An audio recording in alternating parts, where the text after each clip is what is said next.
ओम शांति। आज 10 जनवरी 2021 अव्यक्त बाप दादा रिवाइज 9/10/1987। हेडिंग है अलौकिक राज्य दरबार का समाचार। अलौकिक राज्य दरबार का समाचार। आज बाप दादा अपने स्वराज्य अधिकारी बच्चों की राज्य दरबार देख रहे हैं। यह संगम युग की निराली श्रेष्ठ शान वाली अलौकिक दरबार सारे कल्प में न्यारी और अति प्यारी है। इस राज्य सभा की रूहानी रौनक, रूहानी कमल आसन, रूहानी ताज और तिलक, चेहरे की चमक, स्तुति के श्रेष्ठ स्मृति के वायुमंडल में अलौकिक खुशबू अति रमणीक, अति आकर्षित करने वाली है।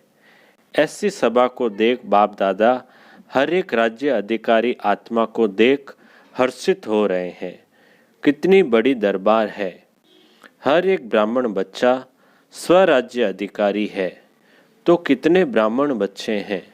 सभी ब्राह्मणों की दरबार इकट्ठी करो तो कितनी बड़ी राज्य दरबार हो जाएगी। इतनी बड़ी राज्य दरबार किसी भी युग में नहीं होती। यही संगम युग की विशेषता है। जो ऊंचे ते ऊंचे बाप के सर्व बच्चे स्वराज्य अधिकारी बनते हैं, वैसे लौकिक परिवार में हर एक बाप बच्चों को कहते हैं कि यह मेरा बच्चा राजा बेटा है। वह इच्छा रखते हैं कि मेरा हर एक बच्चा राजा बने, लेकिन सभी बच्चे राजा बन ही नहीं सकते। यह कहावत परमात्मा बाप की कॉपी की है। इस समय बाप दादा के सब बच्चे राजयोगी अर्थात स्व के राज्य नंबरवार जरूर है, लेकिन है सभी राजयोगी, प्रजा योगी कोई नहीं है। तो बाप दादा बेहद की राज्य सभा देख रहे थे। सभी अपने को स्वराज्य अधिकारी समझते हो ना। नए नए आए हुए बच्चे राज्य अधिकारी हो व अभी बनना है। नए नए हैं तो मिलना जुलना सीख रहे हैं।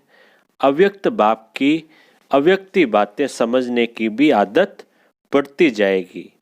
फिर भी इस भाग्य को अभी से भी समय पर ज़्यादा समझेंगे कि हम सभी आत्माएं कितनी भाग्यवान हैं। तो बाप दादा सुना रहे थे अलौकिक राज्य दरबार का समाचार।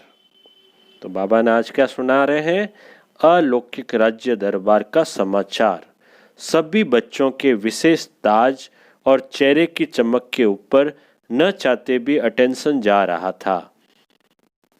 ताज ब्राह्मण जीवन की विशेषता पवित्रता का ही सूचक है। चेहरे की चमक रूहानी स्थिति में स्थित रहने की रूहानियत की चमक है। साधारण रीति से भी किसी भी व्यक्ति को देखेंगे तो सबसे पहले दृष्टि चेहरे तरफ ही जाएगी।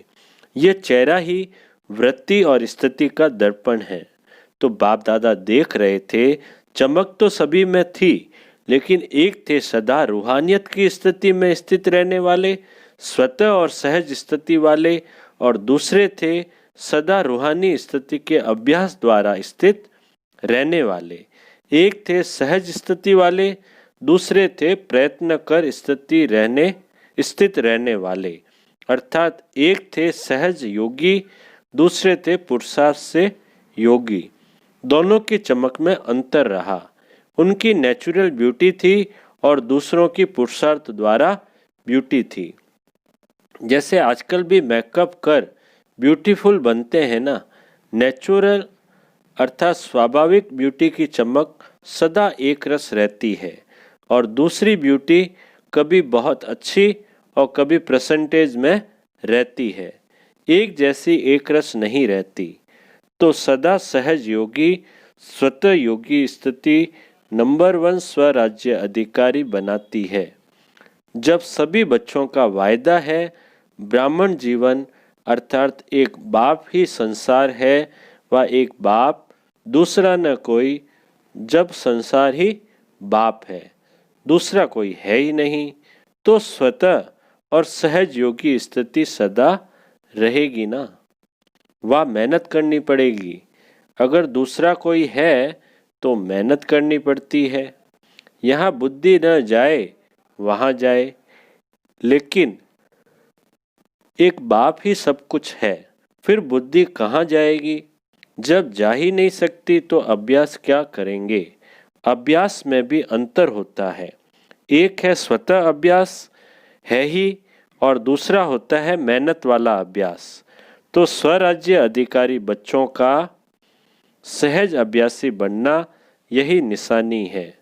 सहज योगी स्वतः योगी की, उनके चेहरे की चमक अलौकिक होती है, जो चेहरा देखते ही अन्य आत्माएं अनुभव करती है कि यह श्रेष्ठ प्राप्ति स्वरूप सहज योगी है।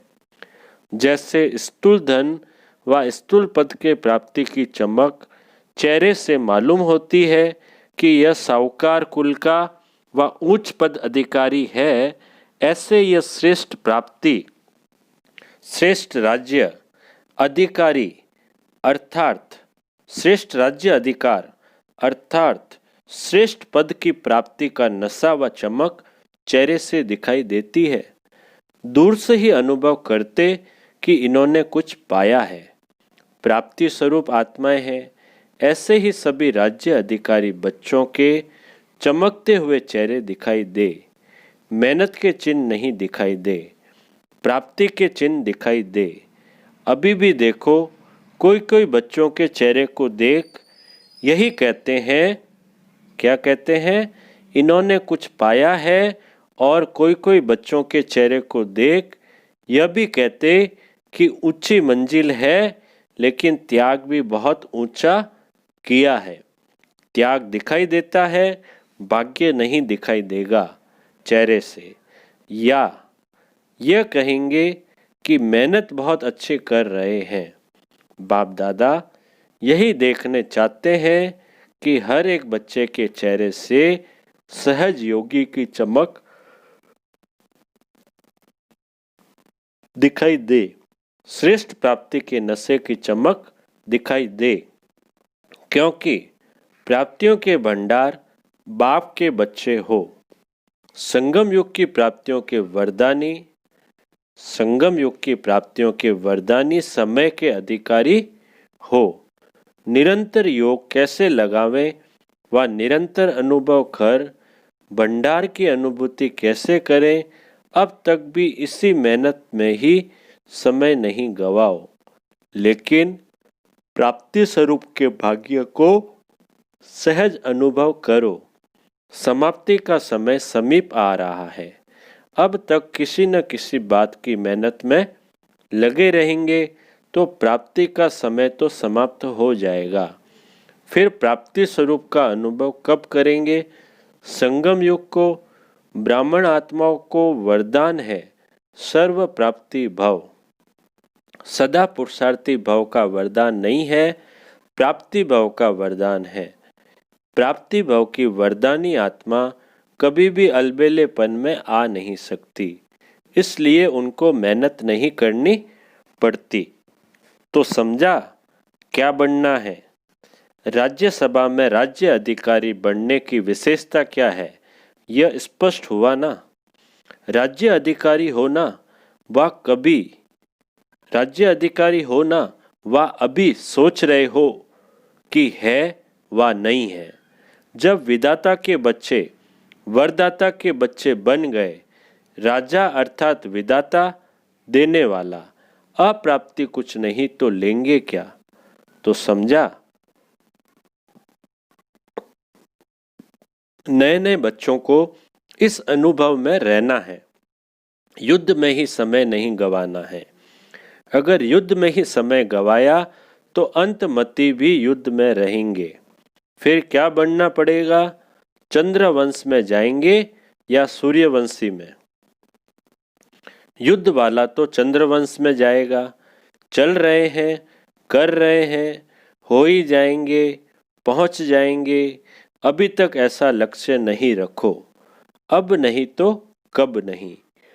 बनना है तो अब, पाना है तो अब, ऐसे उमंग उत्साह वाले ही समय पर अपनी संपूर्ण मंजिल को पा सकेंगे।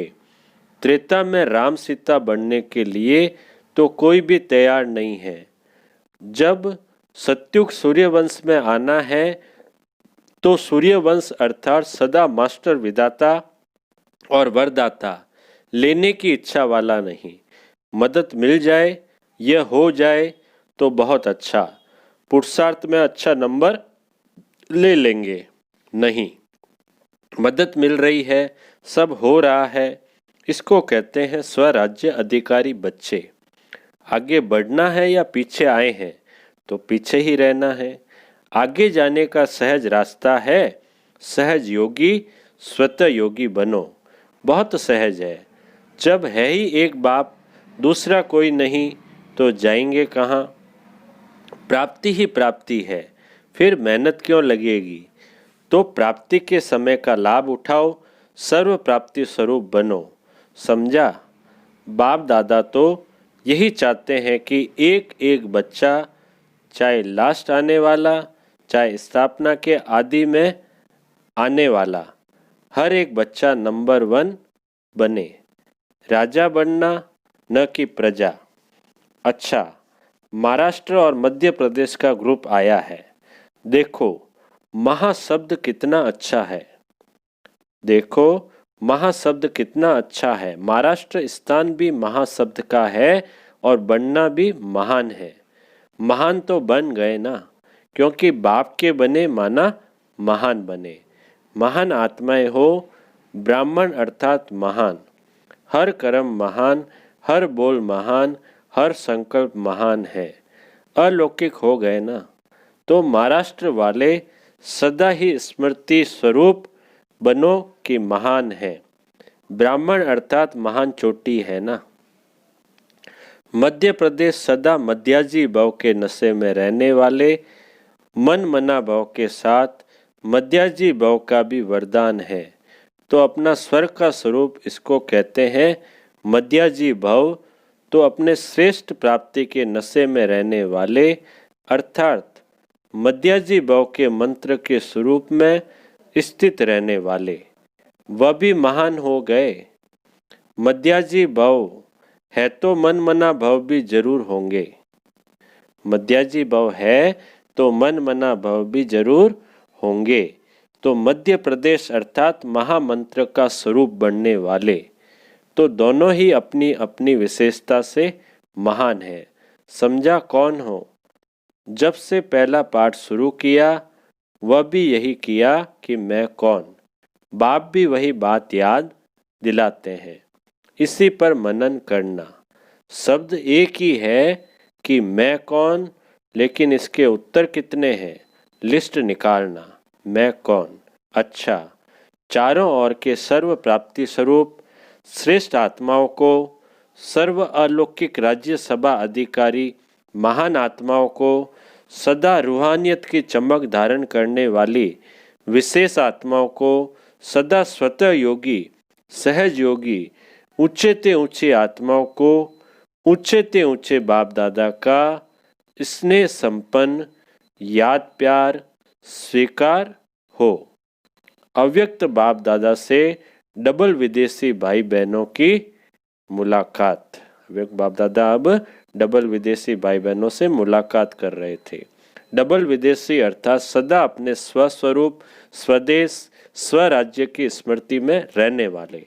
डबल विदेशियों को विशेष कौन सी सेवा करनी है? अभी साइलेंस की शक्ति का अनुभव विशेष रूप से आत्माओं को कराना, यह भी विशेष सेवा है। जैसे साइंस की पावर नामी ग्रामी है ना, बच्चे बच्चे को मालूम है कि साइंस क्या है, ऐसे साइलेंस पावर साइंस से भी ऊंची है। वह दिन भी आना है।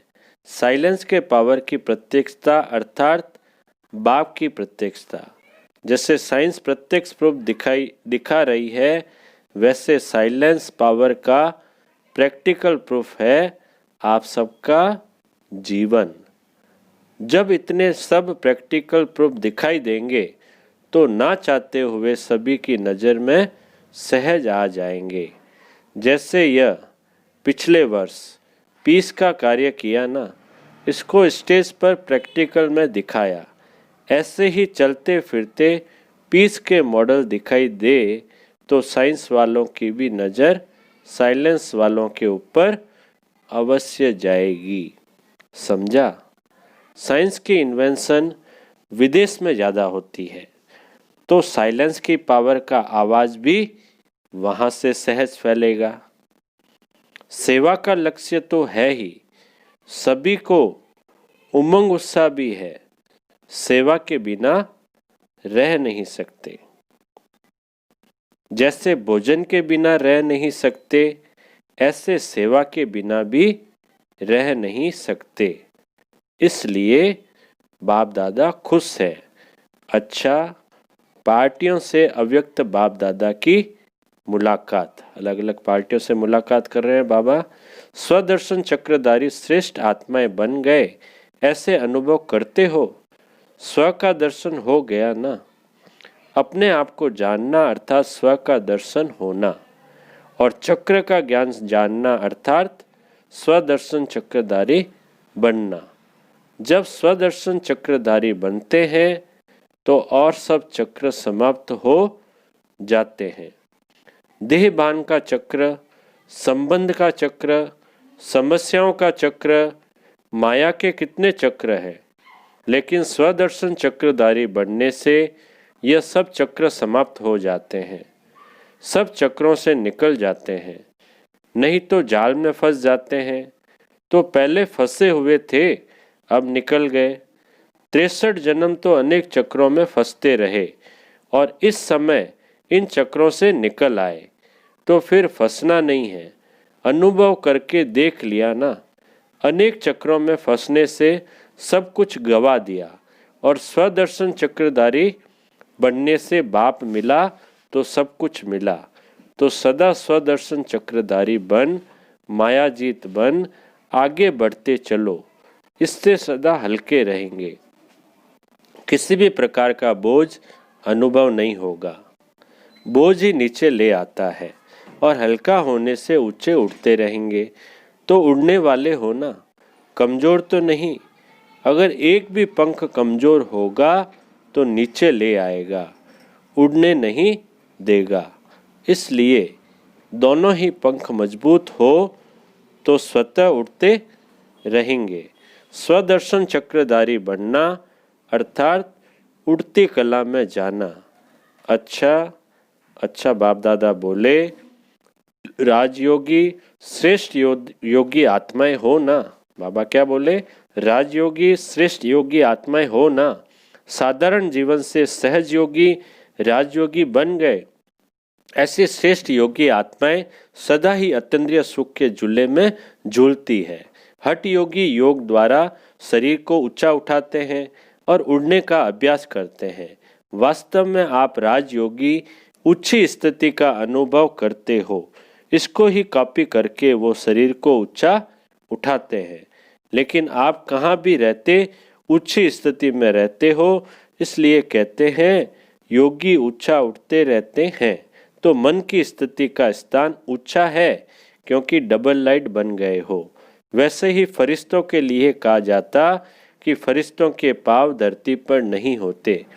फरिश्ता अर्थात जिसका बुद्धि रूपी पांव धरती पर न हो, देहभान में न हो, देहभान से सदा ऊंचे, ऐसे फरिश्ते अर्थात राजयोगी बन गए।